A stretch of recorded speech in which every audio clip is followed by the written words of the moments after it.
कहानी के आगाज में एक तारीख जेल के अंदर एक आदमी बैठा हुआ नजर आता है जिसका नाम ली है। इसके सामने कागज का एक टुकड़ा रखा है और वो अपने हाथों से निहायत बारीकी के साथ एक जाली डाक टिकट असटी मप तैयार कर रहा है। ली को यह आम कैदी नहीं बल्कि एक इंतहाई माहिर आर्टिस्ट है। वो जेल के अंदर से किसी को एक खत भेजना चाहता है, लेकिन मसला यह है कि खत भेजने के लिए जेल के डाकिये को $10 देने होंगे, जबकि ली के पास $1 भी नहीं।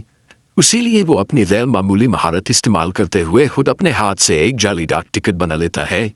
ये असटी मप इतना बेहतरीन होता है कि कोई भी असली और नकली में फर्क नहीं कर सकता।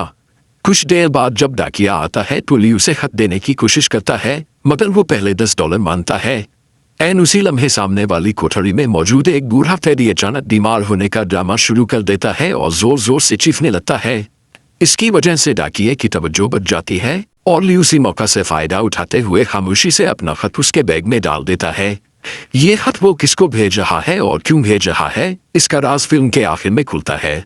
कुछ देर बाद पुलिस आती है और ली को जेल से बाहर ले जाती है। यहाँ मालूम होता है कि ली कई दिनों से थाईलैंड की एक जेल में कैद था और अब हांगकांग पुलिस के इंस्पेक्टर हो उसे अपनी तहवील में ले आए हैं। इंस्पेक्टर हो उसे तफ्तीशी कमरे में बिठाकर इसके खिलाफ दर्ज तमाम इल्जामात एक एक करके पढ़ना शुरू करते हैं।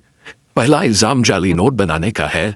इसके अलावा 2 साल पहले कनाडा की एक शाहराह पर सेंट्रल बैंक की गाड़ी पर हमला करने का भी इल्जाम है, जिसमें तकरीबन 7 सिक्योरिटी गार्ड मारे गए थे।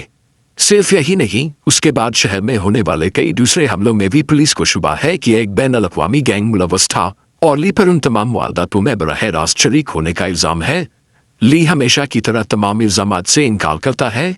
वो बार बार यही करता है कि उन सब का असल मास्टरमाइंड पेंटेल नामी एक खतरनाक माफिया है, लेकिन पेंटेल का असल नाम क्या है या वो कहाँ मिलेगा, इस बारे में वो कोई मालूमात नहीं देता।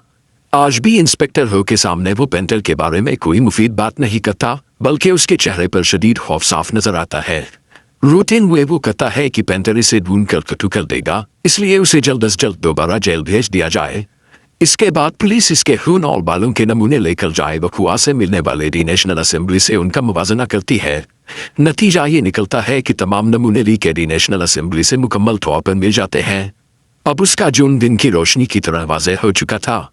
पुलिस दोबारा इस पर दबाव डालती है कि वो सच कबूल कर ले, लेकिन हर बार की तरह इस मर्तबा भी ली सब कुछ मानने से इनकार कर देता है।